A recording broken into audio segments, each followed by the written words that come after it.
Teacher അങ്ങോട്ട് സംസാരിച്ച് നിർത്തിയതും അവളുടെ പപ്പ ടപ്പേന്ന് പറഞ്ഞിട്ട് ചാടി എണീച്ചൊരു പെർഫോമൻസ് ആയിരുന്നു. ഓ മാസായിരുന്നു അമ്മ, മാസ്. എന്തുവായിരുന്നു? എന്തോ പറഞ്ഞു? എന്തൊക്കെ ഇംഗ്ലീഷിൽ ചാറ പറ പറ അങ്ങനെ എന്തൊക്കെ പറഞ്ഞ് എനിക്ക് പറഞ്ഞതിൽ ഏകദേശം ഒക്കെ ഒരു പിടിയെ കിട്ടിയോളൂ. എന്തൊക്കെ കൊച്ചങ്ങ് നാണം കെട്ടുപോയി കാണുമല്ലേ? എന്തിനു നാണം കിടന്ന്? അവളുടെ പപ്പ വന്നിട്ടേ ടീച്ചർമാരല്ലേ ഇംഗ്ലീഷിൽ 2 വർത്താനം പറഞ്ഞേ. അപ്പൊ ഒരു ഗുമ്മല്ലേ, നാണം കിടന്ന്. എടി ആ കൊച്ചു ക്ലാസ് കട്ട് ചെയ്ത് സിനിമയ്ക്ക് പോയത് കണ്ടുപിടിച്ച ടീച്ചേഴ്സ് അല്ലേ അച്ഛനോട് വരാൻ പറഞ്ഞത്? അമ്മ അങ്ങനെയല്ല സംഭവം. ഇവള് ക്ലാസ് കട്ട് ചെയ്ത് പോയതേ ടീച്ചർമാർ അറിഞ്ഞിട്ടില്ല. ടീച്ചർമാര് ഇവളെന്തോ വയറുവേദന എന്നോ അങ്ങനെ എന്തോ പറഞ്ഞിട്ടാണ് അവിടെ നിന്ന് മുങ്ങിയത്. ടീച്ചേഴ്സിന് അറിഞ്ഞൂടല്ലോ സിനിമയ്ക്കാണ് പോയത്. പിന്നെ എങ്ങനെ കണ്ടുപിടിച്ചു? ഇവളുടെ പപ്പയാണ് കണ്ടുപിടിക്കുന്നത്. അങ്ങനെയാണ് ആ കാര്യം. അതിന് ടീച്ചേഴ്സുമാരെ കുറ്റം പറഞ്ഞിട്ട് എന്ത് കാര്യം? ഇവള് വയറുവേദന പറഞ്ഞ് കള്ളം പറഞ്ഞിട്ടല്ലേ സിനിമയ്ക്ക് പോയത്. അതിന് അവരെടുത്ത് മെക്കിട്ട് കയറിയിട്ട് എന്ത് കാര്യം? അതെ എടി അങ്ങനെയല്ല. ഈ അങ്കിള് വന്ന് പറഞ്ഞെന്ന് വെച്ചാ ഒരു കുട്ടി ഇങ്ങനെ പോകുമ്പോഴേക്കും ടീച്ചർമാർക്ക് കുറച്ച് ഉത്തരവാദിത്തങ്ങൾ ഉണ്ടെന്ന്. കാരണം ടീച്ചർമാര് കൊച്ചിങ്ങനെ ഇടയ്ക്ക് വെച്ച് ഇങ്ങനെ ഇറങ്ങി പോകുമ്പോഴേക്കും പാരന്റ്സിനെ അറിയിക്കുകയോ മെസ്സേജ് അയക്കുകയോ അല്ലെങ്കിൽ വിളിച്ച് പറയേ അല്ലെങ്കിൽ അച്ഛനും അമ്മയും വന്നിട്ട് പോയാൽ മതി എന്ന് പറയേ അങ്ങനെ എന്തെങ്കിലും ചെയ്തുകൊണ്ടാണ് പപ്പ ചോദിച്ചത്. അത് അങ്ങനെ തന്നെ വേണം. അതാണ് സംഭവം. എന്നാലും കിടിലായിരുന്നു കേട്ടോ കാണാൻ. അല്ല ഈ കൊച്ചെന്നിട്ട് ഒന്നും പറഞ്ഞൊന്നില്ലേ? സോറി ഒന്നും പറഞ്ഞില്ലേ? അത് അവള് സോറി പറഞ്ഞാൽ എന്ത് പറഞ്ഞില്ലെങ്കിൽ ഇപ്പൊ സംഭവിച്ചില്ലേ? ഇല്ല എന്തായാലും തെറ്റ് ചെയ്യാനുള്ള എന്റെ ധൈര്യം ഒന്ന് ആലോചിച്ച് നോക്ക്. നാണം കിട്ടില്ലേ മൊത്തത്തിൽ, സ്കൂളിന്റെ മുന്നിലും വീട്ടുകാരുടെ മുന്നിലും ഒക്കെ. അത് ശരിയാ. ഞാൻ ആലോചിക്കുന്നതേ, ഞാൻ വല്ല ഇങ്ങനെ പോരുന്നെങ്കിൽ അവസ്ഥ ഒന്ന് ആലോചിച്ച് നോക്കിയാണ്. അച്ഛൻ വന്നിട്ട് ഫ്രണ്ട്സിന്റെയും ടീച്ചേഴ്സിന്റെയും മുമ്പിൽ എന്നെ നാണം കെടുത്തും വർത്താനമൊക്കെ പറഞ്ഞു. അമ്മ വല്ലോ ആയിരിക്കണം എപ്പ എന്റെ കർണ അടിച്ച് പൊട്ടിച്ചെന്ന് പോയി. ഉറപ്പല്ലേ? അതിലൊരിതും ഇല്ല. തെറ്റാര് ചെയ്താലും അതിനുള്ള ശിക്ഷ കിട്ടണം അല്ലേ? ഈ കേസിലാണെങ്കിൽ കൊച്ചു തെറ്റ് ചെയ്തിട്ടുണ്ട്, അതുപോലെ തന്നെ സ്കൂളിന്റെ ഭാഗത്തുനിന്നും മിസ്റ്റേക്ക് സംഭവിച്ചിട്ടുണ്ട്. 2 ഭാഗവും തെറ്റാണ്. ഞാനിപ്പോ ആലോചിക്കുന്നതേ, നമ്മളെ പ്രേമത്തിലെ രഞ്ജിത്ത് പണിക്കറുണ്ടല്ലോ, അങ്ങയുടെ ആ 5 ഡയലോഗ് ഉണ്ടല്ലോ, അതുപോലെയാണ് ഇപ്പൊ ആ കൊച്ചിന്റെ അച്ഛൻ വന്ന് അടിച്ചിട്ട് പോയത്. പക്ഷെ നമ്മുടെ അച്ഛൻ വല്ലതും ആയിരിക്കണം, അവിടെ വന്ന് മോങ്ങി ആ സീൻ കോളമാക്കിയാണ്. അത് ശരിയാണ്. അതിനെ പറ്റി ഞാനും ആലോചിക്കാൻ കേട്ടോ. അല്ലമ്മ, അച്ഛന് ദേഷ്യപ്പെടാതെന്ന് പറഞ്ഞൂടെ? ചെടിക്കിടക്ക് കിടന്ന് ചാടാറുണ്ടല്ലോ, അതൊക്കെ പോരെ? അങ്ങനെ കിടന്ന് ചാടണില്ല. നമ്മൾ 3 പേര് എന്തെങ്കിലുമൊക്കെ ഒപ്പിക്കുമ്പോ അച്ഛൻ ചുമ്മാ കിടന്ന് ഇങ്ങനെ പറയുന്നില്ലേ. അല്ലാതെ പുറത്തുനിന്ന് ഒരാൾ വരുമ്പോഴേക്കും അച്ഛൻ ദേഷ്യപ്പെട്ടു വരെ ഞാൻ കണ്ടിട്ടേ ഇല്ല.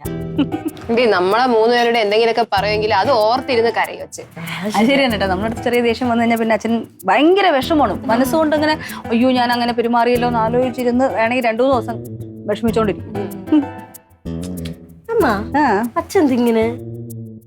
എടി അച്ഛൻ പണ്ടേ ഇങ്ങനെയാണ്. കല്യാണം കഴിഞ്ഞ സമയത്ത് ഞാൻ വിചാരിച്ചേ അച്ഛൻ നാട്ടുകാരെ മുന്നിൽ നല്ല പിള്ളയാവാൻ വേണ്ടി അഭിനയിക്കുന്നതാണെന്ന്. കുറച്ചു കാലം കഴിഞ്ഞിട്ടാണ് മനസ്സിലായത് ഇത് സ്ഥായി ഭാവമാണെന്ന്. എന്ത് വന്നാലും നോ റിയാക്ഷൻ എന്നുള്ളത്. അല്ല, അമ്മ ആഗ്രഹിച്ചിട്ടുണ്ട് എപ്പോഴെങ്കിലും അച്ഛൻ അമ്മയോട് ദേഷ്യപ്പെടണോന്ന്? അയ്യോ ദേഷ്യപ്പെടണമെന്നൊന്നും അങ്ങനെ ആഗ്രഹിച്ചിട്ടില്ല. കാരണം എന്താ വെച്ചാൽ ഞാൻ ഭയങ്കര ദേഷ്യക്കാരിയാണ്. അപ്പൊ ഒരു വീട്ടില് 2 ദേഷ്യക്കാരുണ്ടെങ്കിൽ അവസ്ഥ ഒന്ന് ആലോചിച്ച് നോക്ക്. ഇതിപ്പോ ഞാൻ ദേഷ്യമുണ്ട്, അച്ഛൻ കൂളായിട്ട് ഇരിക്കണുണ്ട്, വലിയ സീനില്ലാതെ പോകും.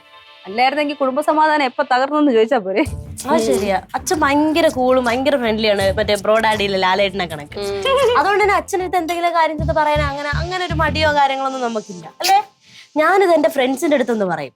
അപ്പൊ അവർക്കൊക്കെ ഭയങ്കര അത്ഭുതം. അവരൊക്കെ ആണെങ്കിൽ അവരുടെ അച്ഛനെ ഭയങ്കര പേടിയും കാര്യങ്ങളൊക്കെ. അപ്പൊ എന്തെങ്കിലും പറയാനുണ്ടെങ്കിൽ അമ്മ വഴിയാണ് കാര്യം സാധിച്ചെടുക്കണേ. അങ്ങനെയൊക്കെയാ. അച്ഛൻ ഭയങ്കര കൂളാണെങ്കിൽ എനിക്ക് പേടിയാണ്ടി.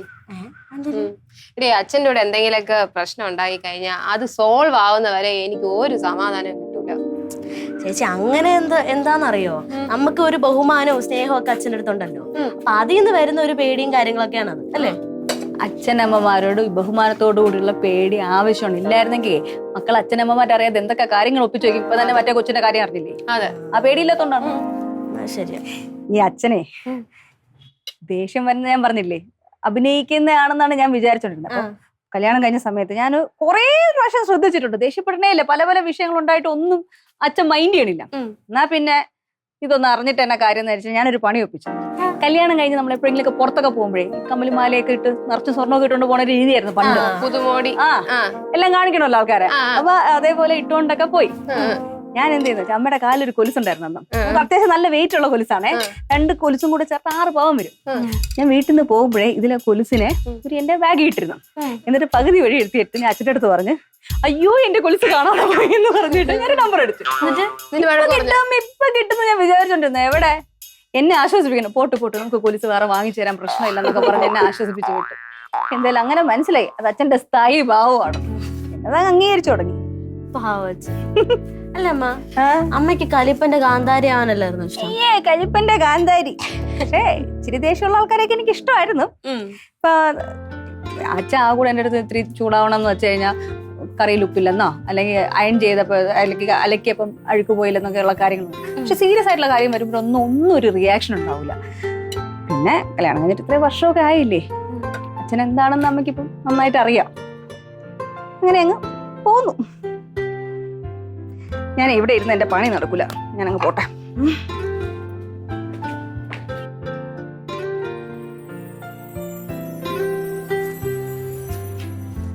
ചേച്ചി, അമ്മ പറഞ്ഞതിൽ എന്തോ വിഷമമുള്ളതുപോലെ തോന്നിയില്ലേ?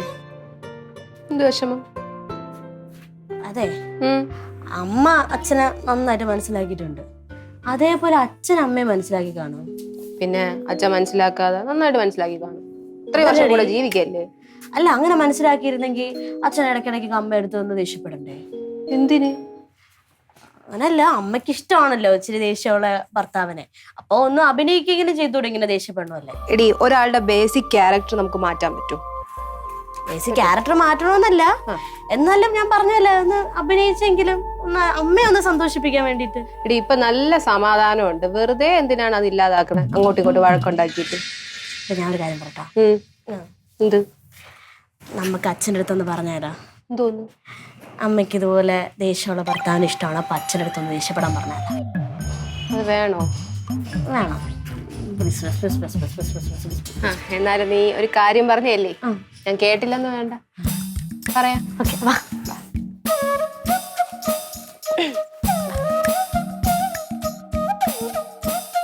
ചിരിയും മൊഴിയും ചേരും തട്ടുപൊളിപ്പൻ കൂടാണേ. എന്നിഷ്ടം നിന്നിഷ്ടം ഒത്താലോ തന്നിഷ്ടം പിടിപലി കളി ചിരിപൂരം മുരളയ്ക്കു പേര്.